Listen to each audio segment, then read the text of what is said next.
Welcome to the deep dive. We're here to take a stack of complex sources, pull out what really matters, and deliver it to you as actionable knowledge.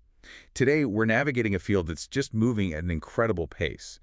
The convergence of artificial intelligence, specifically deep learning, and the really complex world of oncology. Yeah, and this deep dive is specifically for you, the learner. We're summarizing a ton of recent research on how deep learning is fundamentally changing diagnosis, prognosis, and staging for two major cancers, lung and renal.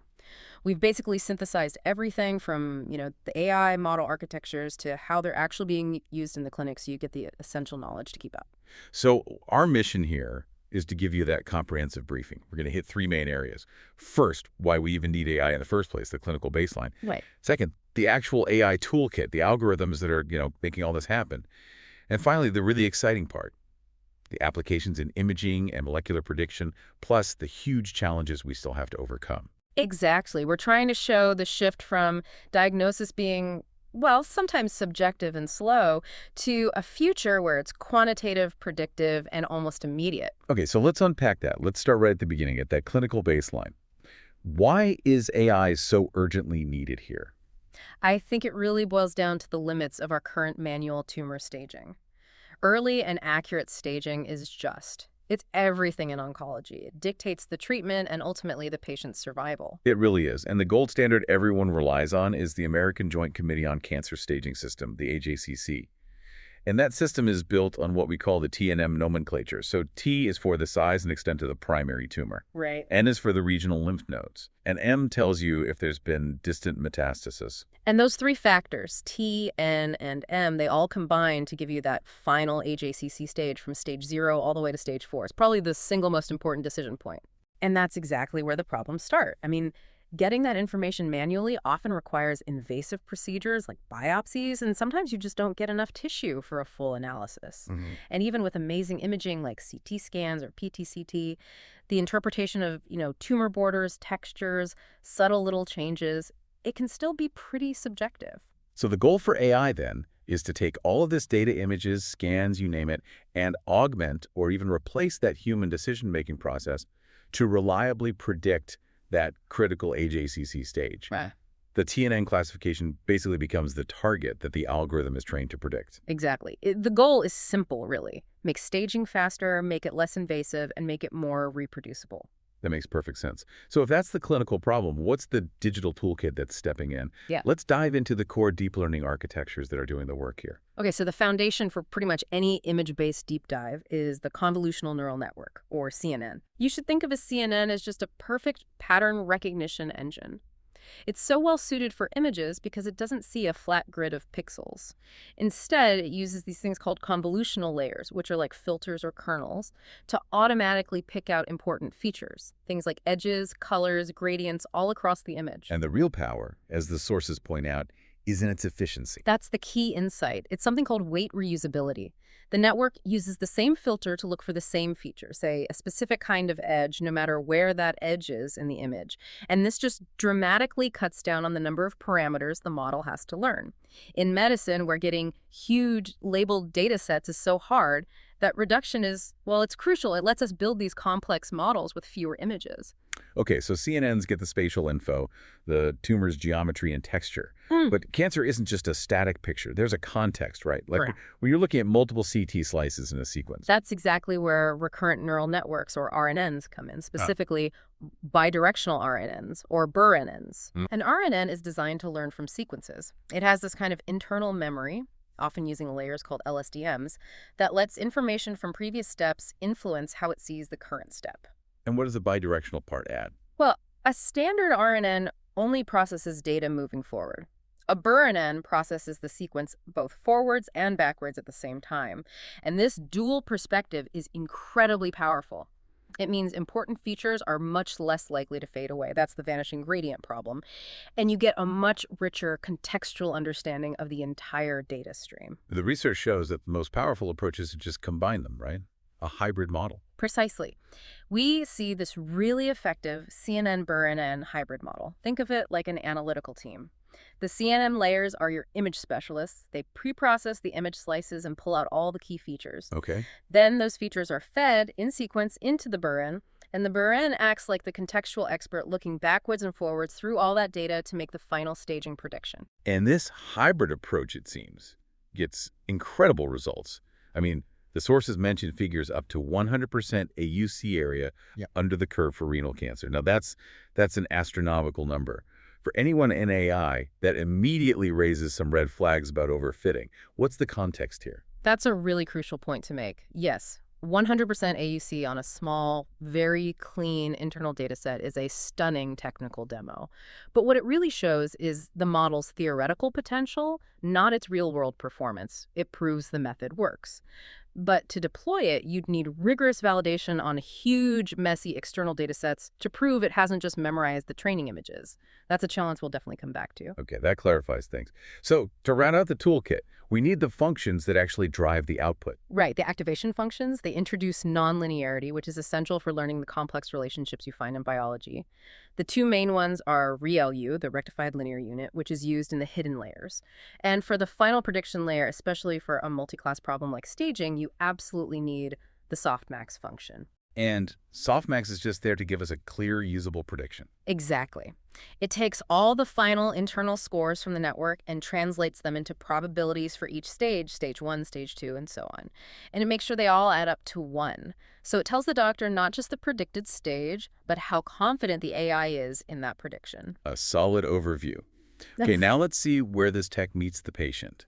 Let's start with lung cancer and identifying those pulmonary nodules. Right. So with lung cancer, the very first challenge is just spotting these pulmonary nodules. They're small, abnormal growths, maybe up to 30 millimeters. And the main difficulty for an AI is telling them apart from other lung structures. Like blood vessels. Exactly, like blood vessels, which can look very similar on a CT scan. And this is where that false positive problem comes in. You know, if AI flags a blood vessel as a tumor, it causes a lot of anxiety and a lot of unnecessary follow-up tests for the patient. Precisely. So the tool of choice here is the Deep Convolutional Neural Network, the DCNN, because it's just so good at seeing subtle texture differences. The goal isn't just high sensitivity finding every possible nodule, it's doing that with extremely low false positive rates. And then moving past just finding it, once you have a tumor, you need its exact boundaries, the segmentation. The sources talked about a method called CPL-BNNM. Why that specific algorithm? CPL-BNNM, that's principal curve, combined with a backpropagation neural network. It's designed to solve a very real-world problem. Medical images are noisy, they have artifacts. Of course. The great thing about the principal curve technique is its robustness. It can handle a lot of data errors and noise because it's basically finding the smooth central path that summarizes all the manually drawn contours. It filters out the little irrelevant wiggles and gives you a clean, consistent boundary for the tumor. That makes a lot of sense. You need something robust when the data is rarely perfect. Okay, let's pivot now to renal cancer, or RCC, because this is where the tech takes a huge leap into something really predictive. Radiogenomics. Yeah, with RCC, we go beyond just finding shapes and we enter the world of radiomics. Right. So radiomics is this process of using machine learning to quantify textural features and patterns within CT and MRI scans. It's literally extracting data that is invisible to the human eye. It turns these subtle texture differences into hard, predictive numbers. So what are the main clinical uses for this kind of texture analysis? Well, at first it's about simple discrimination. Is it a malignant tumor or a benign lesion? ML models, like an SVM, can analyze CT texture to reliably tell the difference between a malignant RCC and a benign growth, like a fat poor angiomyolipoma, and that can prevent a lot of unnecessary surgeries. But the real value is when you start classifying the cancer itself, right? Because RCC isn't just one disease, the subtype really matters. Absolutely. The major subtypes, clear cell, papillary, and chromophobe RCC, they all have very different prognoses and treatments. And ML models can now predict these subtypes before surgery with really high accuracy. We're talking nearly 90% in some cases. And beyond that, radiomics is great at predicting tumor aggressiveness. Things like the Furman grade, often with accuracies over 90%. It gives the surgical team a massive predictive heads up. And this is the real paradigm shift, right? Linking what a tumor looks like on a scan to its actual molecular biology. Tell us more about radiogenomics. This is where it gets really amazing. Radiogenomics connects those imaging features, the textures from radiomics, to specific gene mutation statuses. So we can now use an image to predict, before an operation, if a tumor has a mutation in a gene like VHL, PBRM1, or BAP1. And why is knowing the BAP1 status, for example, so critical before treatment even starts? Because mutations in genes like BAP1 and SETD2 are strongly linked to very aggressive late-stage disease and a much poorer prognosis. If a model can flag that just from a CT scan, the doctor can tailor the treatment and counsel the patient far earlier. You're moving beyond generalized care into truly individualized predictive oncology. This is that fusion of imaging and oikomics data we hinted at. That is it's an astonishing capability. But, as we talked about earlier, building these models for medicine comes with some major hurdles, both technical and practical. What are the key challenges? Well, the first is just assessing performance correctly. And for that, you have to understand the metrics from the confusion matrix. True positives, true negatives, false negatives. In cancer screening, you're always in this battle between sensitivity or recall and precision. And they're constantly fighting each other. High sensitivity means you minimize the miss rate, the type 2 error. You absolutely do not want to miss a case of cancer. Correct. But if you crank up sensitivity too high, you often kill your precision. And low precision means you have high false alarm rate, a type 1 error.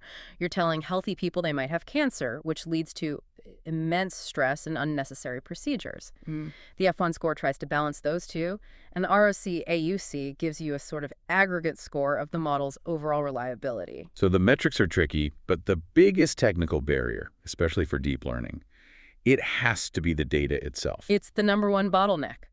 Deep learning models are famously data hungry, but medical data sets are small and they're hard to share. I mean, even a huge public resource like the TCGA lung cancer dataset only has about 1,000 cases.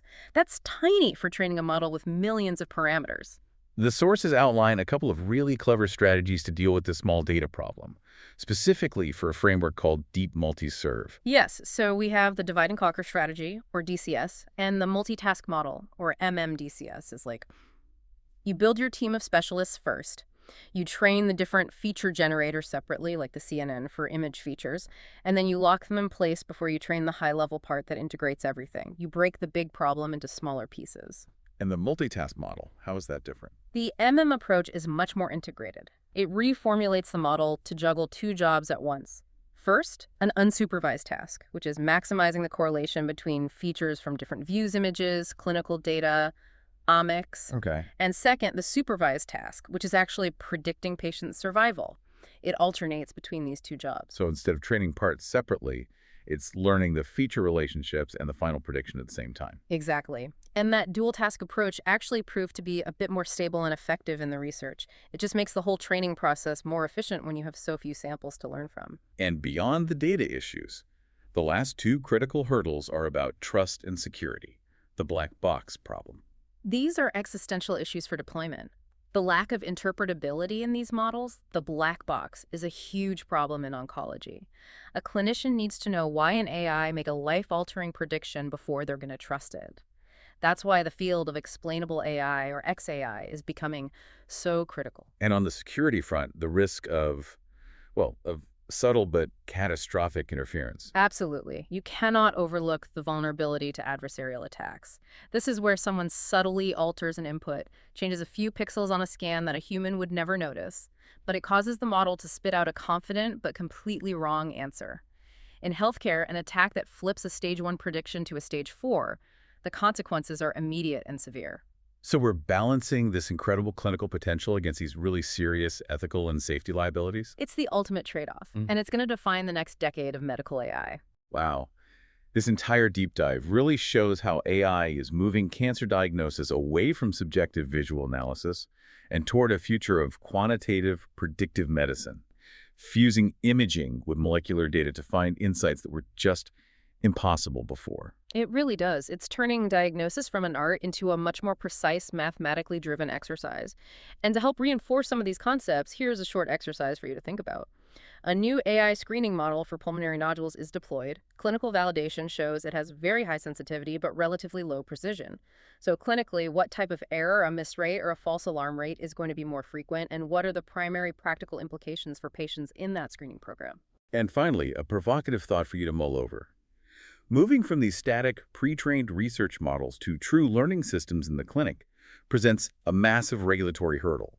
If an AI system is approved by, say, the FDA, but it continues to learn on the job and changes algorithm with new patient data, How should those regulatory bodies adapt their approval process to continuously validate a system that is fundamentally changing after it's been deployed? That question of continuous validation versus safety, that's the structural challenge that will really determine the future timeline of AI in medicine. And that's it for this deep dive. We hope you feel significantly more well-informed and ready for the future of oncology.